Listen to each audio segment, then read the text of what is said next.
മദീനത്തെ പള്ളിയിലേക്ക് നേരെ ചെന്നിട്ട് റസൂലുള്ളാഹി സ്വല്ലല്ലാഹു അലൈഹി വസല്ലമ തങ്ങളുടെ വായിലേക്ക് ആ അരക്കഷ്ണം റൊട്ടി അങ്ങ് വെച്ചു കൊടുക്കുകയാണ്.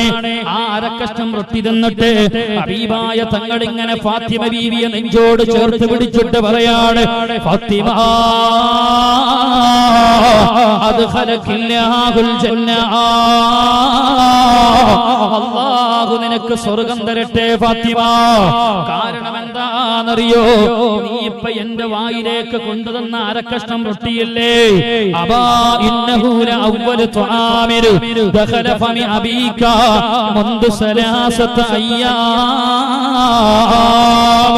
കഴിഞ്ഞ 3 ദിവസത്തിലൊരിക്കൽ, കഴിഞ്ഞ 3 ദിവസത്തിനിടക്ക് നിന്റെ വാപ്പാന്റെ വായിലേക്ക് കടക്കുന്ന ആദ്യത്തെ ഭക്ഷണം എന്ന് പറഞ്ഞാൽ, കഴിഞ്ഞ 3 ദിവസം നിന്റെ വാപ്പ പട്ടിണിയായിരുന്നു.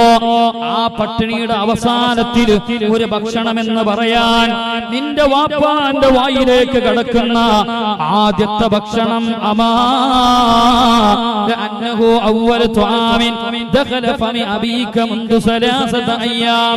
ഇപ്പ നീ വെച്ചു തന്ന അരക്കഷ്ണം റൊട്ടിയാണ് നിന്റെ വാപ്പാന്റെ വായിലേക്ക് കടക്കുന്ന ആദ്യത്തെ ഭക്ഷണം.